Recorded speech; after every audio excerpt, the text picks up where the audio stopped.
Urgent work வந்துடுச்சு வர முடியாது. சரி நம்மளை ப்ரொசீட் பண்ணிச்சு. சரி சரி சரி பார்க்கலாம்.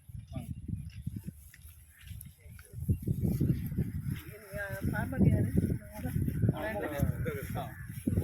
வணக்கங்க. உங்கள் பேர்? உங்கள் தோட்டங்களா அது? நீங்கள் இந்த இது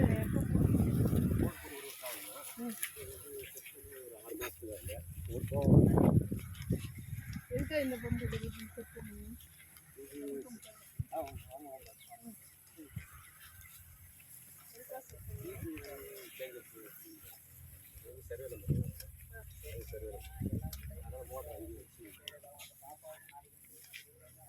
போர் டெப்த் எவ்வளோ? 450.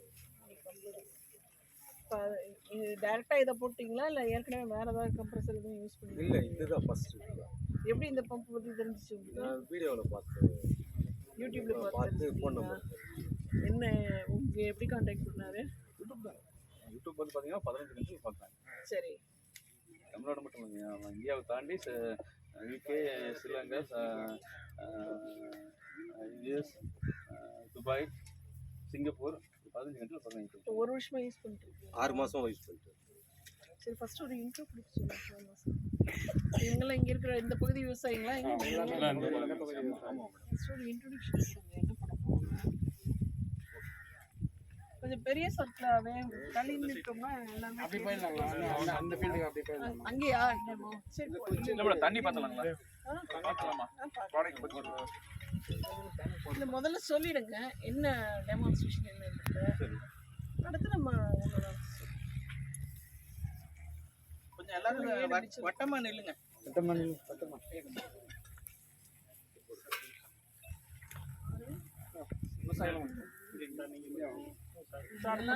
முன்னாடி வாங்க.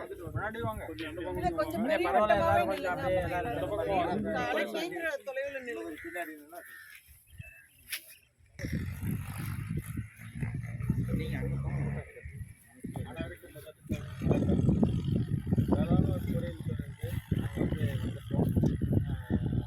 ஹெட்குவார்ட்டர்லேருந்து எஸ்சி மேடம் வந்திருக்காங்க. வேலூர் வந்து எஸ்சி வந்திருக்காரு. திருவண்ணாமலை வந்து ஏ ஸ்கொயரு, ஆரணி ஏ ஸ்கொயரு மற்றும் இ வந்திருக்காரு மற்றும் ஏயில் வந்திருக்காங்க. அனைத்து கிராம மக்களுக்கும் முதற்கணும் வணக்கம். இந்த டபுள் பம்பிங் எப்படி இயங்குதுன்னு கம்பெனிக்கார் வந்து உங்களுக்கு டெமோ பண்ணுவார். எல்லாரும் கேட்டு பயன்பெறுமாறு கேட்டுக்கிறேன். வெற்றி நடக்கும். மற்ற உங்களுடைய ஆஃபீஸ் ஸ்டாஃப்க்கும் பர்டிகுலராக வந்து பார்த்தீங்கன்னா உமாவதி கஸ்டமர் முன்னாடி அவங்களுக்கும் உங்கள் ஏரிக்குப்பம் விவசாயிகளுக்கும் என்னுடைய செல்கான் இண்டஸ்ட்ரீஸ் ஈரோட்டிலேருந்து முதற்கண் காலை வணக்கம் தெரிவிச்சுக்கிறோம். நீங்கள் எத்தனை பேர் இந்த வீடியோ பார்த்துருக்குன்னு தெரியாது. உமாவதி வந்து 6 மாதத்துக்கு முன்னாடியே ஒரு இந்த மாதிரி ஒரு ரூரல் வில்லேஜ் ரொம்ப அன்டெவலப்டு ஏரியாவில் வந்து யூடியூப் சேனல், யூடியூப்ங்கிறது சோசியல் மீடியாவை ப்ராப்பராக பயன்படுத்தி தன்னுடைய விவசாயத்துக்கு பர்டிகுலராக பார்த்தா போரில் தண்ணி எடுக்கிறதுக்கு இன்றைக்கி என்ன லேட்டஸ்ட்டு டெக்னாலஜி வந்திருக்குது, இன்றைக்கி என்ன லேட்டஸ்ட்டு புது கண்டுபிடிப்பு என்ன வந்திருக்குது, என்ன அப்டேட் வந்திருக்குது. இந்த சப்மர்சிபிள் மோட்டரை தாண்டு இப்போ எல்லாத்துக்கும் தெரிஞ்சு சப்மர்சிபிள் மோட்டர், அதுக்கு ஒன்றும் புதுசாக யாரும் சொல்ல வேண்டிய அவசியம் கிடையாது. சொல்ல வேண்டிய அவசியம் கிடையாது. புது விஷயத்தை அவர் யூடியூப் சேனல் மூலம் பார்த்து எங்களை காண்டாக்ட் பண்ணி எனக்கு தெரிஞ்சு என்கிட்ட ஒரு 4-5 தடவை பேசியிருக்கிறாரு. நான் வந்து ஒரு 4 மாதத்துக்கு முன்னாடி இங்கேயே வந்து வீடியோ எடுத்து நம்ம யூடியூப் சேனலில் போட்டுருக்கேன். இதே நான் ஒரு 4 மந்த்துக்கு முன்னாடி நானே இந்த இடத்துக்கு வந்து ஸ்பாட்டுக்கு வந்துட்டு போயிருக்கேன். இது செகண்ட் டைம் நான் வந்திருக்கிறேன். சரிங்களா? இது வந்து ஒரு விவசாயத்துக்கு மிகப்பெரிய ஒரு வரப்பிரசாதம். இதே விவசாயிகள் ஒரு 100ல் 2% கூட இன்னும் ரீச் ஆகும். இந்த இன்னும் 98% விவசாயிகளுக்கு இது என்ன ஏதுன்னு தெரியல. ஏதோ விளம்பரத்துக்கோ இல்லை ஏமாத்துக்கோ சொல்கிறாங்களே தவிர இதோட உண்மையான தன்மை என்ன, இதில் விவசாயிகளுக்கு என்ன பெனிஃபிட் வருதுங்கிறத இன்னும் யாரும் புரிஞ்சுக்கவே இல்லை. ஆல்ரெடி நம்ம சென்னையிலேருந்து கூப்பிட்டுருந்தாங்க, விவசாய பொருள்துறை சார்பாக சென்னையிலேருந்து கூப்பிட்டுருந்தாங்க. சென்னையில் வந்து நம்ம எல்லா ஸ்டாஃபுக்கும் சிஇக்கும் எல்லாத்துக்குமே சொல்லியிருந்தோம். அவர் சார் கூட நம்ம கம்பெனிக்கு வந்து அப்போ திருவாரூர் இருந்தார். திருவாரூருக்கு வந்து எனக்கு வந்து எங்களுடைய விவசாயி காட்டணும்னு சொல்லி அவர் நேரில் ஒரு நாள் சண்டே அவரை கூட்டிகிட்டு இருந்தால் நேர்லேயும் அவர் வந்து கம்பெனிக்கு வந்து பார்த்தாரு. இந்த மாதிரி இனி இந்தியா லெவலில் சப்மர்சிபிள் மோட்டருக்கு மாற்றாக சப்மர்சிபிள் உங்களுக்கு தெரியும் என்ன செலவு வைக்கும். ஒரு தடவை மோட்டர் காயில் போச்சுன்னா எத்தனாயிரம் செலவு பண்ணோம், எத்தனை வருஷத்துக்கு ஒரு மட்டும் செலவு பண்ணோம். அது மண் வர்ற போகிறா இருந்தால் மாத கணக்கில் கூட ஓடுறதுக்கு வாய்ப்பு இல்லை. அதில் அடிபட்டவங்களுக்கு மட்டும்தான் அதோட வழி என்னென்னு தெரியும். அதில் அடிபடாதவங்களுக்கு என்னப்பா சப்மர்சிபிள்லாம் தண்ணி நிறைய வருது அது மட்டும் தான் தெரியுமா தவிர இதோட வேல்யூ என்னென்னு தெரியாது. ஒரு 2 தடவை 3 தடவை மோட்டர் காயில் போய் அந்த மோட்டர் எலக்ட்ரீஷியன் வச்சு செயின் பிளாக் வச்சு மோட்டர் மேலே தூக்கி அதை சர்வீஸ் பண்ணி கொடுத்து அதை திருப்பி தூக்கிட்டு வந்து இங்கே மாட்டி அவ்வளோ சிரமங்கள் பட்டவங்களுக்கு தான் இந்த ஏர் கம்ப்ரஷர்னா என்ன எங்களோட பம்போட வேல்யூ புரியும். புதுசாக வரவங்களுக்கு புரியாது. ஏன்னா இது எதுக்காக நம்ம இவ்வளோ தூரம் நம்ம கூட்டத்தை கவர்மெண்ட் ஸ்டாஃப்லாம் வந்திருக்காங்கன்னா இது ஒரு மிகப்பெரிய வரப்பிரசாதம் விவசாயிகளுக்கு. அதான் மற்ற விவசாயிகளுக்கு சொல்லணும் அப்படிங்கிறதுக்காக தான் இன்றைக்கி நம்ம விவசாய பொறியியல் துறை சார்பாக வந்திருக்கிறாங்க. இதுங்களா இது வந்து மோட்ரு மேலேயே இருக்குது. மோட்ரு மேலேயே இருக்குது. நீ போருக்குள்ளே மோட்ரு விட்டால் எத்தனை நாளைக்கு ஓடும், மண் வந்தால் காயில் போயிடும், தண்ணி இல்லைன்னா காயில் போயிடும். மழை காலத்தில் இடி மின்னல் எங்கேயாவது 2 கிலோமீட்டருக்கு அந்த பக்கம் இடி விழுந்தால் கூட போதும்.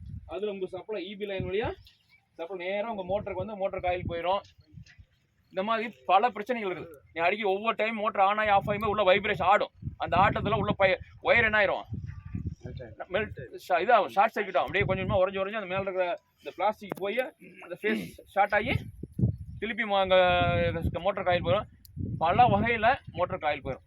நான் நீங்களோட ஒரு விவசாயி ஒரு வீடியோ யூடியூப்ல இருப்பேன். நாளைக்கு காலையில் போய் மோட்டர் விட்டா தான் என்ன மோட்டர் ஓடுமாங்கிறது கன்ஃபர்மேஷன். விட்டு பார்த்தா தான் மோட்ரு ஓடினா தான் ஓகே இன்றைக்கி மோட்டர் ஓடுது. திருப்பி அதே மாதிரி நாளைக்கு காலையில் போய் விட்டா தான் மோட்டரோட கண்டிஷன் என்னென்னு தெரியும். பட் இந்த நம்ம ப்ராடக்ட் பொறுத்தவரை மோட்டர் கண்ணு முன்னாலே இருக்குது. எந்த பிரச்சனையும் கிடையாது. இது ஃபுட்பால் தான். இதில் ரிப்பேர் ஆகிற மெக்கானிசமே கிடையாது. ரிப்பேருங்கிறது மறந்துடலாம். அதே மாதிரி சார் தூக்க இறக்குறது இவரே இறக்கிட்டார். வெளியே இருக்கிற யாரையுமே கூப்பிட வேண்டிய அவசியமே கிடையாது. யாருமே கிடையாது. எந்த டெக்னிக்கும் கிடையாது. இவங்களே எல்லாமே பண்ணிக்கலாம். இந்த மாதிரி சீப் அண்ட் பெஸ்ட்டாக ஒரு ப்ராடக்ட் டெக்னாலஜி நம்ம கொடுத்துருக்குறோம். இப்போ தான் கொஞ்சம் கொஞ்சமாக விவசாயிகளுக்கு போய் சேர்ந்துட்டு இருக்குது. அதுக்கு ஒரு சின்ன விளக்க வீடியோ தான் இன்றைக்கி வந்திருக்கோம். இதோட அனுமதி சொல்லுங்கள். ஈரோடு செல்கான்லேருந்து கம்ப்ரஸர் வாங்கினோம். ஈரோட்லேருந்து செல்கான் ஃபுட்பால் வாங்கினோம். ஃபுட்பால் கம்ப்ரஸரு மோட்ரு போட்ட தண்ணி எல்லாம் வருது. ஒரே கம்ப்ரஸரில் 2 இடத்துல போர் இருந்தாலும் போட்டு ஓட்டலாம். வந்து ஒரே போரில் ஒரே கம்ப்ரஸரில் 2 போருக்கு இதே மோட்டர் யூஸ் பண்ணிக்கலாம்ன்ற. 2 போருக்கு ஒரே கம்ப்ரஸர். ஃபுட்பால் வந்து 2 நான் சொல்றேன். அதாவதுங்க இது வந்து உங்க போருக்குள்ள உள்ள இது ஃபுட்பால்னு சார் சொல்றாங்க, இதை பம்புன்னு சொல்லுங்க, இல்லை ஏர் கம்ப்ரஷர்னு சொல்லுங்க. ஏர் பம்பு. இந்த பம்பு மட்டும்தான் உள்ளே போக போகுது. இந்த 2 இது வழியாக தண்ணி வந்து வெளியில் வரப்போகுது. இது உள்ளே வந்து ஏர் உள்ளே போகிறதுக்கான வழி. இதுக்குள்ளே காற்று உள்ளே போய் காற்று தான் இந்த தண்ணியை தூக்கிட்டு வெளியில் வருது. அதுக்காக உள்ள சிஸ்டம் தான் இது. நீங்கள் வந்து இந்த ஏர் வந்து உள்ளே போகிறதுக்காக ஏர் கம்ப்ரஷரை வந்து நீங்கள் எவ்வளோ தூரம் வேணால் தள்ளி வச்சுக்கலாம். இதுக்கும் வந்து இந்த போரனுடைய லொக்கேஷன் போரனுடைய இடத்துக்கும் உங்கள் ஏர் கம்ப்ரஷர் வைக்கக்கூடிய இடத்துக்கும் வந்து எத்தனை 1 கிலோமீட்டர் கூட நீங்கள் இருந்துக்கலாம். ஏன்னா அங்கே வந்து உங்கள் கம்ப்ரஸ்ட் ஏர் தான் அந்த பைப் ஏர் வந்து என்ன வேலை செய்யுதோ அந்த வேலை தான். இந்த மேல் மோட்டார்னா இதுலேயே வச்சுட்டீங்க பார்த்தீங்களா, அதெல்லாம் வச்சு ஏர் அந்த மாதிரி மோட்டர் சொல்றீங்க. ஆமாம் அதுதான் மோட்டர். இதுக்குள்ளே வந்து கம்ப்ரஸர் போச்சுன்னா அது போர் உள்ள போய் தண்ணி வெளியே விடுவோம். அதே தாங்க கம்ப்ரஸ்ட் ஏர். அதாவது ஏர் வந்து அழுத்தமான ஏர் வந்து இது வழியாக போகுது. இது வந்து வெறும் பம்பு தான். அதை பார்த்துங்க சார். எலக்ட்ரிக்கல் அப்படியே தண்ணி வரதையும் பார்த்துக்கலாம் இம்பலர் சுத்தறதோ எதுவுமே கிடையாது சார். அப்படியே சார் அப்படியே தண்ணி வரதையும் கொஞ்சம் ஆஃப் பண்ணி சொல்லுங்க. பேசிட்டு அப்புறம் மொத்தம் இது பம்பு தான். இது வெறும் பம்பு. தண்ணி காத்து உள்ள தண்ணி முன்னாடி பாத்தீங்கன்னா வச்சுக்கோங்க, காத்து உள்ள போகும். அதுல வந்து சின்ன சின்ன ஹோல்ஸ் வழியா வரும். இவர் வந்து சார் வந்து இதை டெவலப் பண்ணி இந்த டெக்னாலஜி வந்து சார் வந்து எம்டெக் முடிச்சிருக்காங்க. அவங்களுடைய சொந்த கண்டுபிடிப்பு இது. எப்படின்னு கேட்டிங்கன்னா ரொம்ப உள்ள சிஸ்டத்தில் வந்து காற்றை வந்து ரொம்ப நுண் துளைகள் மூலமாக வர வைக்கிறதுனால அந்த காற்று வந்து உள்ளேயே சுற்றுது. அதை வந்து ஆங்கிலத்தில் வந்து ஏரோ டைனமிக் அப்படின்னு சொல்கிறாங்க.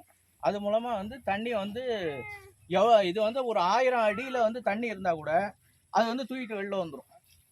நீங்கள் வந்து 1000 அடிக்கு வந்து சப்மர்சிபிள் மோட்டர் போடுறது அப்படின்னு சொன்னால் உங்களுக்கே தெரியும். அது வந்து கேபிள் வந்து எவ்வளோ காஸ்ட் வரும். அதுக்குள்ள மற்ற உள்ள பம்ப் இருந்ததுன்னா அந்த தூக்கி இறக்குற செலவு, மோட்டரு செலவு ஓவர் வருது. பேர் வந்து கம்ப்ரஸர் யூஸ் பண்ணிருக்கீங்க. இப்போ இங்க யாரும் பண்ணல மேடம். ஏற்கனவே யாரா வந்து எனக்கு பண்ணிருக்கீங்க? அனுபவத்து வந்து நம்ம ஆர்னில வேலை செய்தேன் நான் பட்டுமலையில. அப்போ வந்து ஆர்னி ஃபுல்லாவே இந்த கம்ப்ரஷர் மோட்டர் தான் ஓடும். 500 அடி 600 அடி உப்பு தண்ணி தான். ஆனா தண்ணி ஒரு வீட்டு இதுக்கும் தண்ணி வந்து அந்த கம்ப்ரஸர் மோட்டர் தான் எடுப்பாங்க. இப்போ சைட்டா போர் மோட்டர் தொடர்ச்சியாவும் அதை செய்ய முடியாது. அப்ப அதுமே கிடையாது. அந்த கம்ப்ரஸர் மோட்டர் தான் ஏர் ஒரு பைப்ல போவோம், அந்த சின்ன பைப்ல ஏர் போவோம், தண்ணி வந்து விட்டு விட்டு வரும். ஏர் எந்த அளவுக்கு போய் அந்த அளவுக்கு வந்து வீங்கும். இப்ப 2 இதை வந்து அவர் கம்பைன் பண்ணிருக்காரு. நீங்க எல்லாமே சப்மர்சிபிள் மோட்டர் நிறைய பேர் வச்சிருப்பீங்க, எத்தனை பேர் வச்சிருக்கீங்க? எல்லார்கிட்டயும் இருக்குது. இப்ப அவர் சொன்ன ஒரு பிராக்டிகலான கண்டிஷன், அதுல காயில் போறது, ஒவ்வொரு தடவையும் அதை எடுத்து நம்ம மாத்துறதுன்றது நிச்சயமா உங்களுக்கு அனுபவப்பட்டிருப்பீங்க. கம்ப்ரஸர் இது சப்மர்சிபிள் மோட்டர் வச்சிருக்கவங்க நிச்சயம் அனுபவப்பட்டிருப்பீங்க. அது மாதிரி இந்த ஏர் கம்ப்ரஸர்ல வரக்கூடியது விட்டு தண்ணி வரதும் பார்த்துருப்பீங்க. இப்ப இவர் 2த்துக்கும் சேர்த்து இந்த சொல்யூஷனை டெவலப் பண்ணியிருக்காரு. எங்களுக்கு ஒரு 6 மாசம் முன்னாடி நாங்க வேளாண் பொறியியல் துறை தலைமையகத்துல நான் கண்காணிப்பு பொறியாளராக இருக்கேன். நாங்க வந்து விவசாயிகளுக்கு கொண்டு சேர்க்கக்கூடிய புது திட்டங்கள் என்ன இருக்கு, தொழில்நுட்பங்கள் என்ன இருக்குன்றத பார்த்து கொண்டு சேர்த்துட்டு இருக்கோம். இதுக்குன்னே தனியா ஒரு அரசாணை வாங்கி எங்ககிட்ட தான் இருக்கணும்னு இல்லை, ஏதாவது தனியார் கம்பெனி பண்ணிக்கிட்டு இருந்தா கூட அதை விவசாயிகள் இடத்துல பிரபலப்படுத்துறதுக்கான ஒரு திட்டத்தை நாங்கள் பண்ணிட்டு இருக்கோம். அப்படி பார்க்கும்பொழுது இவருடைய வீடியோஸும் எங்களுக்கு கிடைச்சிது. இப்படி ஒருத்தர் பண்ணிட்டு இருக்காருன்னு அவரை கூப்பிட்டு இதை பற்றி தெரிஞ்சுக்கிட்டோம். பண்ணும்பொழுது தான் இங்கே ஒருத்தர் போட்டிருக்காருன்னா இந்த பகுதி எல்லாம் இந்த பகுதி விவசாயிங்களா, இவங்களுக்கெல்லாம் இதை டெமோ பண்ணி